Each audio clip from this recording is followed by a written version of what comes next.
my goal always is to make sure that if we are pitching for sponsorship, that they are getting back just as much as you are getting. So we want to make sure it's really even, especially nowadays with costs are getting a lot tighter, marketing budgets are getting tighter.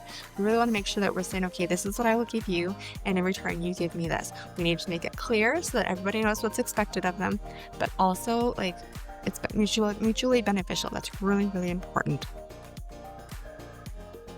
Welcome to the Bold Entrepreneur Podcast. I'm your host, Jen Kinal, and this is a space where bold moves meet inspired action. Join us as we dive into stories, strategies, and mindset of those who are building their dreams, creating impactful communities, and redefining success on their terms. Whether you're looking for practical business tips, a boost of inspiration, or a community that gets your vision, you are in the right place. Get ready to elevate your journey and embrace what it means to be a bold founder. Let's dive in. Hey friends, welcome back to the Bold Entrepreneur Podcast. I'm your host, Jen Kinal, and today we're going to get really real about something that's both exciting and also overwhelming for a lot of people. And so that is hosting your very first event. And honestly, it doesn't even have to be your very first event. It's probably every event because every event can be super stressful. So if you've ever dreamed about hosting a workshop, a conference, or even an intimate retreat, this one is for you because today I'm sharing what I wish I knew before I launched my very first event. And as you know, I'm currently planning the second annual Be Bold Conference 2025. And while I've now hosted it multiple times, I've had plenty of mistakes and learned so much along the way. And so I'm really excited to kind of go through this because it's going to be like a pulling back of the curtain so you can avoid some of the stress and overwhelm that comes with hosting an event and turn it into something that is really powerful, profitable, and aligned. And I do feel like I can say that I have full credibility in talking about this because not only have I planned so many events from weddings to corporate events to Christmas parties to lunch parties to conferences to food shows. I feel like I've planned probably every single event. But when you plan an event for yourself, it's a little bit more first of all, it's your money, it's your budget, it is your name, it's your brand, but it's also it's your time. You're the one who's putting so much energy into it. And it is a lot of work. And so, coming from an event planner, if it's a lot of work, I want to make sure you guys are set up for success. So, we're going to talk about some of the things that I wish I had known and also some of the things that I do know, but I just think that you should also know. The first part is events always take way longer than you think it's going to be, to plan them. So let's take the big truth here. Events are a lot of work. They're a lot. It's not like you can just book up a venue and show up and that's it. You need to really strategically plan out the experience. We want to know what it's going to be like for your guests to walk through your event. Is your branding infused in it? What is the feeling they're going to get from it? How are they going to walk away from it? So we really want to strategically plan from beginning to end what their takeaway is going to be from attending your event because their takeaway is what the knowledge you're sharing with them, but also it's your brand. You want them to come away going, oh my gosh, Jen's events were so incredible. I will never miss one. They're so good. We really want to think about the experience. We also really, really want to talk about budgeting it properly, right? It's not just we can just show up and be like, okay, it's all done. No, if you plan on doing that, you're probably going to spend a fortune and you're not going to cover your costs and you're going to be at a loss. And that is the worst thing. It just guts me thinking about how many people plan an event without actually really putting the thought into what does the event cost and how are they managing that budget and making sure that they're profiting from it or at least covering their costs. And then another thing we talk about is going to be pricing tickets. I don't want you ever to just be like, well, this person sold it for $97, so I should too. No, that person, you don't know what their profit was. You don't know if they had any sponsorships. You don't know if they lost money and went into debt for it. You need to make sure that you are budgeting everything out and you're pricing it down. And obviously we're also going to talk about selling tickets. So there's so many elements in terms of planning an event that we need to talk about because it is not just I'm going to host an event and there you go. It's going to be magical and amazing. There's so much that can take you out and so much that we want to make sure is our brand is aligned with that too, right? So we just want to make sure that we are thinking about doing an event. You can create the most incredible event ever and such an experience for them to introduce them to your brand, introduce them to your message, show what your knowledge, your information, your community. We just got to do it right, right? So this is the podcast for you. We want to make sure that we're doing it right. And I also want to kind of just mention in here that you're going to want to give yourself, if it's a bigger event, you're going to want to give yourself at least 6 months. So when I planned the Be Bold conference, I gave myself less than 6 months and I'm a event planner. But I still think now looking back, you need more than 6 months. You need to know like a lot of this, the budgetary stuff in advance, because most of your time is going to be spent on selling the tickets, filling the room. Then you're going to take all that information and then fill out the back end. But your front end, the budgeting, and your selling the tickets are probably going to be like your biggest target time that you need to spend on it. Okay, so here's a quick rundown of the things that I wish I knew when I was hosting my very first event on my own. Okay, so the first one is ticket sales. They're going to take some time. Ticket sales is actually like my least favorite part of planning an event. I can plan an event the back of my hand, but selling tickets is like pulling teeth to me. So I just want to make sure that you know that when you're posting this, it's very unlikely that you're going to be like, here's my event. And everyone's going to like buy all your tickets and it's going to be sold up. Does that happen? Yes, it does. It happens to very warm audiences who are super like invested in the client.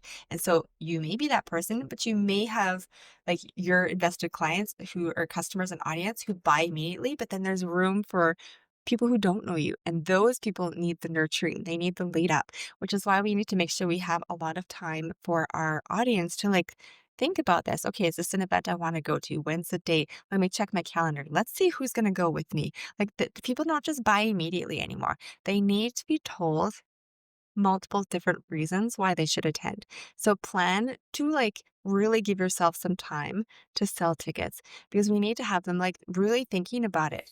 They need to see it from all different angles. And like some people, yeah, there are people who are like, yep, I'm in, no problem. But there's people like me who I want to see who's the speakers. What's the timeline? Am I going to be able to get away? Where are my kids that day? Are they in sports at all? Who's going to do the driving? Like I got to think about all these things and I'm probably not alone in that. But I also want to know like, what is it about? Is this going to help my business thrive? Am I going to be in the right community? Is this the room for me? Is this my target audience in there as well? Is my target speakers? Are they like the people who are going to like really help me level up?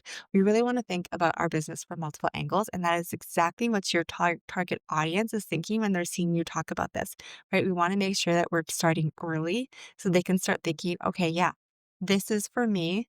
This is what I want. And I'm going to get tickets for it for sure. And even if I have to figure out who's coming with me afterwards, I'm going. Number two, you're going to talk about it a lot. I just said this. There's so many different things you're going to need to talk about. You're going to need to talk about it in your stories. You're going to need to talk about it in your reels. You're going to have to show clips of it. My last event last year, we went to the venue and I like walked through the venue. I did stories showcasing the venue because the venue was incredible. It's the same venue we're using this year, but I really wanted the venue to convey the experience because it's different than just walking into like a hall. This venue, the Whitewood Bar, is like it's magical. It's beautiful.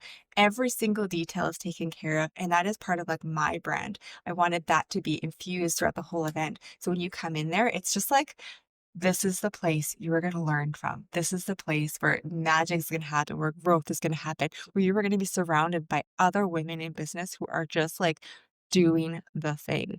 And so I really have to talk about it a lot, just like you will have to talk about it a lot because you need your audience to see it from multiple different angles. So, like, think about why did you create this? Who is it for? What is the transformation they're going to get out of it? The transformation is huge because people need a reason to go. Everyone's so busy, and if they're going to take time out of their day, there needs to be a reason for them to leave their household, find someone to take care of their kids, or pick their kids up from school, or take them to their sport activity. Find like who's going to take care of the hours you're losing during the day if you aren't able to take those things away. So we really need to talk about the transformation and how beneficial and impactful it will be. And then what makes it different? What makes your conference different from every other event? What makes it special? What are the speakers going to be like? What are they going to learn from the speakers? Why did you choose those speakers? There's so many things that we can talk about when it comes to our event that will honestly, even if you're just like sharing your passion, your excitement, and you're talking about them, people will be like, oh, I didn't know that person did that. That's amazing. Let's go through that. Like, let's do that. Right. So I really love thinking about what makes it different. And then I like to use what I call the walkthrough method, where you really get, or the experience, where you really get to just like, you walk through the event throughout the whole day as you would as your attendee, right? So I want you to think about, okay, from beginning to end, this is what it feels like. When I get out of my car and I walk into the entrance of the Whitewood Barn, you're immediately like this, there's a path you follow along that has all these flowers hanging down it. You can see like the whole scape of the venue, I guess, outdoor space of it. There's a giant barn. There's outdoor pergola area with a bar. There's propane heaters going on outside. There's another area where it looks like a big giant fireplace lounge. That is the magic of just walking into the venue.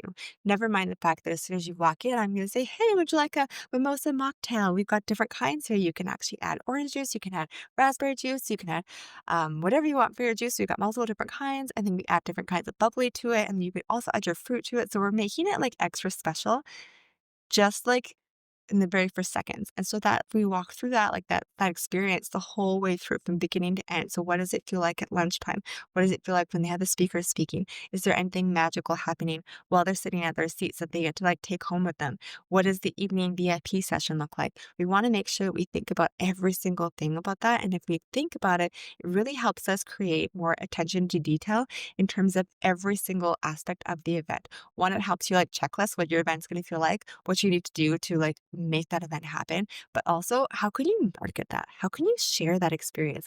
Like, if you're even just listening to me talk about my event, think about all the things you just learned about my Be Bold Conference 2025 and how exciting it is, right? Like, and I'm just telling you, I'm not even like saying, hey, get your ticket. This is just like the details that are really important, right? So we want to make sure that we're constantly thinking about what is the experience like and how are we getting our audience to feel like they are part of it, right? Because once they feel part of it, once they feel like they're like, oh, this is amazing, they can feel like that tingle of how you have to be there, they're gonna get their ticket and they're gonna wanna go, and that's really, really powerful. Okay, let's talk budgeting because it's not just venues and snacks. And budgeting is one of those questions I get a lot because people are like, "Well, what about like can you not just give me like a standard budget? Just give me a budget, any budget. I just need to know the numbers." Budgeting never works like that. Doesn't work like that for weddings, it doesn't work like that for corporate events, it doesn't work like that for your own event because every single thing is different. Like, my venue that I have is absolutely incredible, and it comes with tables and chairs, right? Like, whereas if you go to hotel, yeah, it comes with table and chairs, but they're pretty well usually standard chairs. Like, my chairs are cross-back wood chairs, they're amazing, and then the tables are actually wood tables too. They're, like, top notch. But if you go to a hotel, then, okay, well, you're probably looking at adding on linens. You're probably gonna need to have some tablecloths. Does the hotel provide that? Typically, they do. Typically, they also don't go to the floor, so what is your value on that? If it was a wedding, I'd be like, yeah, it should go to the floor. If it's a corporate event or it's like a party for yourself or a conference, I don't know if people are going to notice it as much. So is that really a wise investment? Think about what your budget should include and think about your venue. So your venue is going to really help you decide where you're spending your money. If the venue is already beautiful, you probably don't need to invest much in making the room beautiful. If the venue is a little bit more plain, then yeah, you might have to add a little bit more decor to kind of fill out that branding aspect of it. So your budget's going to include things like your marketing costs. So are you going to have a marketing team to help you promote the event? Are there going to be any paper things you need to send out? Like, is there going to be mail outs? Is there going to be any cost when it comes to maybe subscribing to like Flow Desk or something like that so that you can actually like have things auto sending more often? What about if you're deciding you want to join later and have that start to be scheduled out so you don't have to deal with making sure that it's going out and you just batch create all of it and then have it auto sent? What about graphic design? Do you need to get like Canva Pro? I love Canva Pro and I think it's amazing, but that could be something you need to think about. Is that part of your budget? Do you need to have that or not?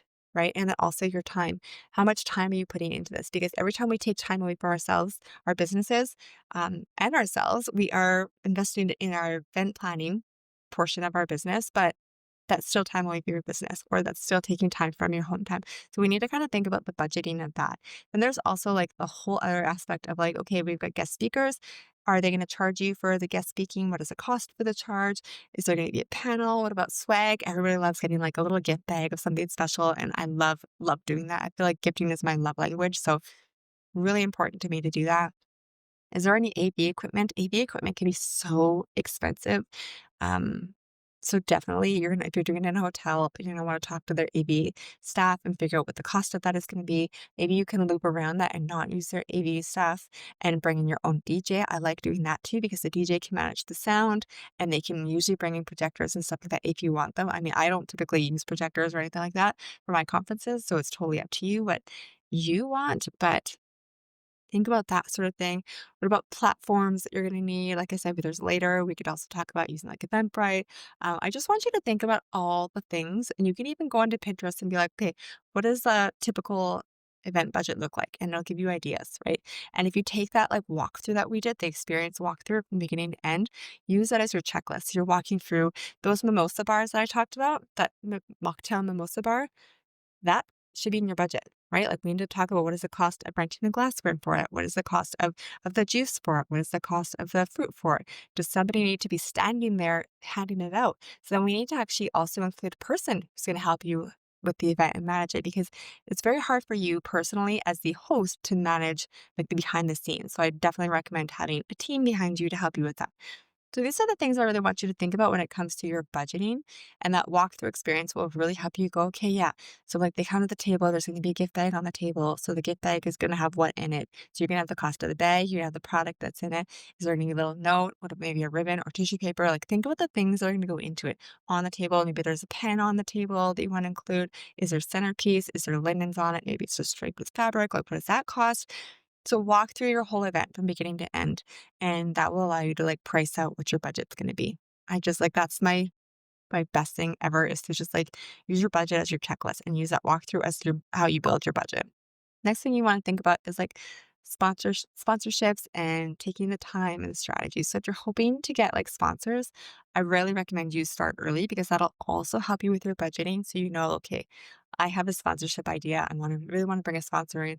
And then I know I've got XYZ for my budget that I can add on or a special area. Like maybe your sponsor is going to sponsor a photo booth for you. And then you can take that out of your budget, right? Or maybe you want to have a lounge area and that sponsor is going to sponsor the lounge, which means they're going to cover the cost of all of the decor that goes into that lounge, right? So we really want to think about like what specifically do we want a sponsorship for? Is it going to be like coffee? Are they going to be like, is their logo going to be on every coffee cup? Is it going to be like lunch? Is their logo going to be, lunch is presented by da da da, right? Like think about your sponsors and then pitch really early, but pitch with a very clear value. So we really want to make sure my like goal always is to make sure that if we are pitching for sponsorship, that they are getting back just as much as you are getting. So we want to make sure it's really even, especially nowadays with costs are getting a lot tighter, marketing budgets are getting tighter.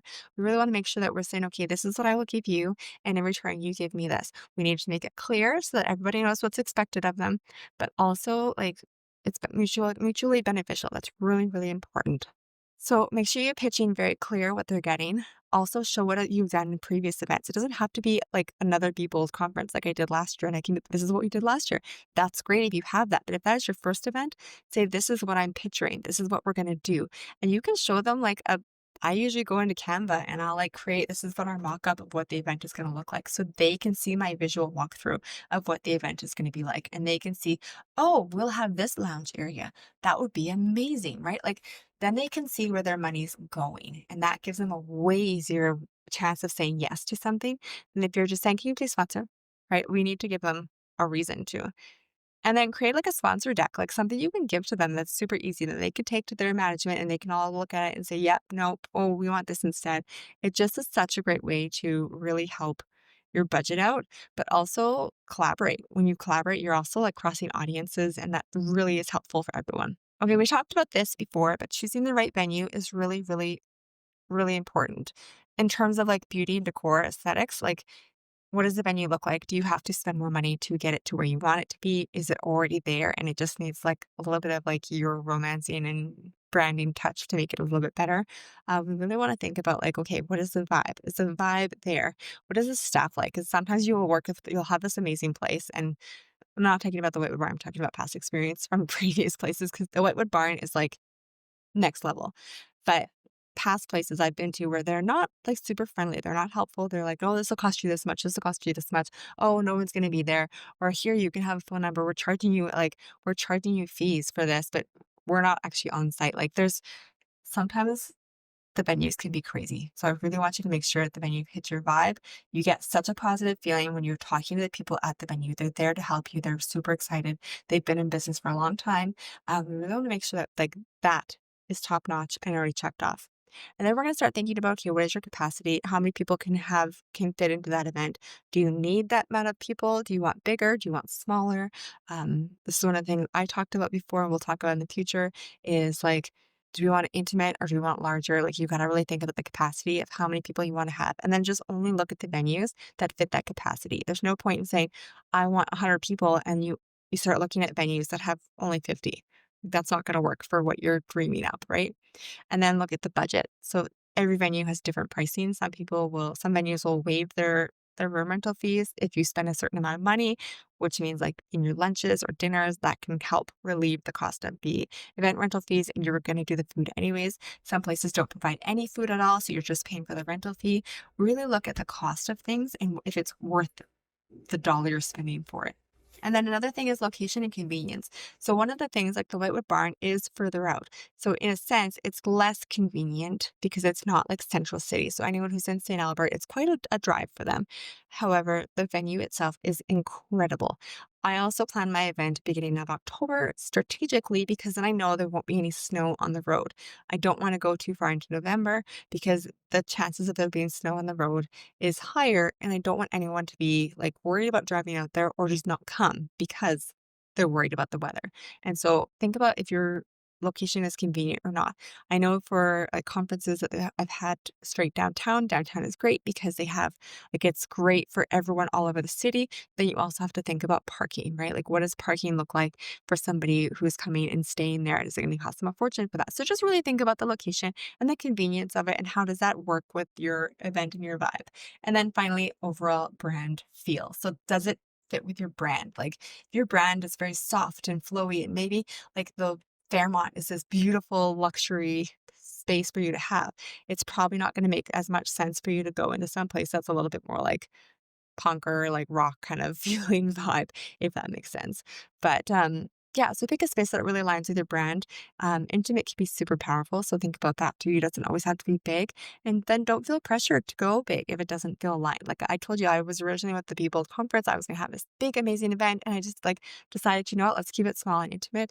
And I don't think I'll ever go back to big. I've really loved the intimate experience, and there's things that you get to do when it's intimate that you don't get to do when it's large. So, for example, at the People Conference, we got to do a fire burning ceremony, and everybody got to say, "This is what I'm burning," and then put it in the fire.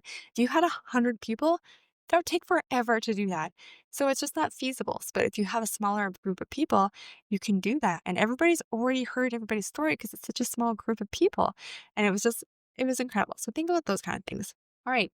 The next topic, of course, what we were just talking about is big events versus intimate gatherings. And like this for me was the mindset shift. It was like, yeah, I just want to go big, big, big, big. But like I said, small was incredible. It was so powerful. So you can do really amazing things when you have a smaller event. You can do really cool things that they get to do, but you also get to like be a little bit more exclusive in the sense that once tickets are gone, they're gone. It doesn't feel like you have a whole bunch of tickets to sell. So sometimes smaller is better and you get deeper connections and richer conversations. And also it's a little bit less of a financial risk. Like you're not putting as much money out when it's a smaller event. So but if big is your vision, then honestly, go for it. Have fun with it. Fill out the room that feels the best for you. And it is, no matter how much you listen to this episode, always going to be a learning experience. Even though I've been doing events forever, still a learning experience. And I have the mindset that I want to like make things bigger and better and more crazy the next year. And so I'm always like thinking about how we can do it better and better and better. But that also comes with like new challenges, new lessons and learnings. So just we're going from there. And then finally, let's talk about some of the tools that have saved me. Because here, there's some tools that you can really use that are really, really helpful and beneficial in helping you figure out your planning and running your event without like feeling like you're losing your mind. So one, I use actually a self workout planning pod, but you could use easily Google Sheets for this. Like just to put everything in one place. You're gonna want to have for sure like a budgeting page where you kind of go through everything. You're gonna want to have. I like to use Canva Pro actually for creating like sponsor decks, for printing promo graphics like even just what you're going to use for your social media marketing. I love it for creating tickets and also for creating speaker guides and yeah, Canva Pro is incredible. I really, really love it. And I say pro, you don't need to actually get the pro version, but I say pro because I love pro because it has way more fonts in it. It has way more photos that you can use. So you don't have to like have all your own photos, which is kind of nice. Next one is Flowdesk. Flowdesk has been amazing.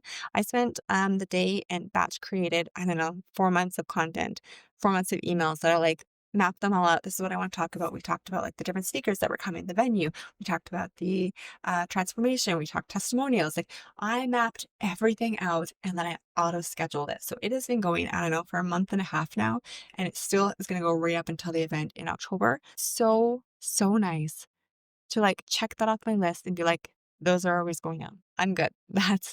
that's covered. So Fladesk is amazing. Next one is Eventbrite. So I want to talk event ticketing. Event ticketing I find a little bit hard to talk about because Eventbrite is like such everyone knows what Eventbrite is. Everyone's used it at some point. Everyone probably already has like their own membership on it. And it does a great job at like auto emailing everything's out. Like here's your ticket. It'll send an email right away. So people get that like reassurance that they've got the ticket, it's been purchased. It also can ask lots of questions for you. It can send reminders, which is fantastic. I really, really do recommend Eventbrite. However, I do want to say that Eventbrite does keep all of your money until the event. They do take you like a percentage off your fee, which anywhere you're going to use is going to do that anyways. But they do hold the whole ticket sales to the end of your event, like till it's done. And so I wanted to make sure and bring this up because if you are getting a DJ, you're going to have to pay them before the event. If you are doing a hotel, you pay them before the event. If you are having guest speakers, maybe they'll let you pay them after the event. If you are renting furniture, you're gonna have to pay for it after or before the event. So I just want you to make sure aware that if you are using Eventbrite, it will hold your money until after the event. The nice thing about that is if something happens, they hold it and they just auto reimburse it and they don't take any fees. But then you are going to have to pay for your event up front. So if your event is going to cost you like $15,000, then you're going to need to have $15,000 ready and waiting so that you're not like you're going to have to front that before. So I personally love Eventbrite, but I don't use it. So I've used two different kinds. I've used on my WordPress website, Event Calendar Pro. That one was really awesome. It was great to actually be able to like have people buy tickets from there. It paid me right away, and then I just took that money and put it into like my event folder or my event. I don't know, folder in my banking. And that way that money was kind of already saved and reserved for me. But then I can pull from it as I need to pay things like DJ and venues and all those things. And then one thing I'm doing this year, because I've kind of changed it up a little bit, is I'm actually just having it go right through PayPal. And so PayPal is selling my tickets like it's a link. You go right there. It allows you to choose if you want a VIP ticket or if you want a regular ticket, and does it everything right there. So I've just been using PayPal. It may not ask as many questions, but I don't have all my questions figured out yet because I'm trying to figure out if I'm doing sweaters or what am I doing for my little like thing. I always have a thing that I like to like make special. So I'm not sure what it is yet. So my questions haven't even been added. So just wanted to throw those out there, but those are some of the tools that I just think are so, so powerful and helpful. You could even use things like I said before, Trello is one of my favorite things to use. You could even use a Trello. I don't actually use Trello myself. Like I said, I use Planning Pod, which is an event planning software. You could get it. It's not that expensive. I'll link it below just so you have it. It's really great for having it has budgeting, you can do ticket sales in there also. I don't actually use that. And then it has notes in there, floor plans. Floor plans are so great to be able to like visualize how it's going to get laid out. If you're at a hotel, the hotel can provide those for you. Like they can spend the time and do that for you. You don't need to do that. But anyways, I'll drop all of those links below just so you can check them out if you're interested in them. And then final thoughts on this is if you're planning your first event or even thinking about it, here's some things I really want you to remember. Give yourself more time than you think. Like it is a lot of work. And so I want to make sure that you are set up for success and that you are going to like do really well with your event planning. So give yourself more time than you think it's going to take because it's going to take time. I promise you. Take the 6 months if you can. It'll just make you breathe a little bit easier, especially when it comes to ticket sales. I want you to also think about your customers, not just you as the host, right? We want to think about what is their transformation? What are they going to get from it? Yeah, this is going to be great for your business. It's going to be great for your brand. We're going to think about where we're going to direct them from this event because we never want to just host an event to host an event. We want to always direct them somewhere. So think about your customers. What is the transformation they're going to go through? What is the experiences they're going to have? Who are they going to learn from for their guests, for their speakers? Like think about what they're getting out of it. Because if we can say, this is what you're going to get, then they're going to be like, oh, I really need that. Yeah, I'm going to go, right? Like just helps you with everything, helps you with your marketing, helps you with your planning, all the things. Get clear on your numbers and your timeline, right? So is it going to be a full day event? Is it going to be a 2 day event? What are your budgets? What are the number of people you want in the room? Get really clear on those numbers because that is going to help you in all planning details and aspects. And then you're going to have to talk about it a lot. A lot, a lot, a lot. And in so many different ways and so often. And that's okay because you're not actually like selling into it. You're really just saying, this is what I'm excited about. This is why you should come. This is what's cool about it. This is what our speaker is going to talk about. This is what I've learned from these speakers. This is why I asked them to be a speaker. Like, talk about it. Give them some insight into why you're creating it so they can feel your passion and excitement. And then they can start visualizing themselves there. And then honestly, the last one is just it's okay to start small. Like I said, I wanted to do big because big just meant like I was there. But I have such an appreciation for smaller events and for being in rooms with like people where everyone can have conversations with each other and feeling seen and heard and valued. And think small. It's okay to start small and it's okay to stay small. So I just want to like pop that into your head. And if you want to experience what a powerful, intentional, heart led business event can look like, I would really love for you to get your ticket to the Be Bold Conference 2025. I feel like we've outdone ourselves last year on our first event, and then this year is going to be so much more powerful. We have like the best speakers who are just such leaders and powerhouses in their industry, in their business, and where they're going, and how they're looking at their business. And I cannot wait for you guys to learn from them because it's amazing what happens when we get to see other people leading and how the way they're leading can impact us and our growth and where we're going. So it's happening in October at the Whitwood Barn.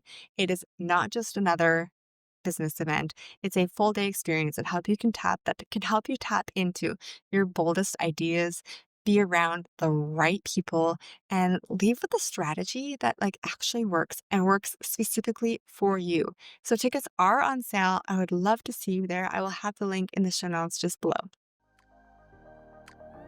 That's it for this week's episode on the Bold Entrepreneur Podcast. If it gave you clarity or encouragement, please do me a favor. Send it to a friend who's been dreaming about launching an event. It might be just that gentle nudge that they need. And if you're joining me at the Be Bold conference, come say hi on Instagram at Jen Kinal.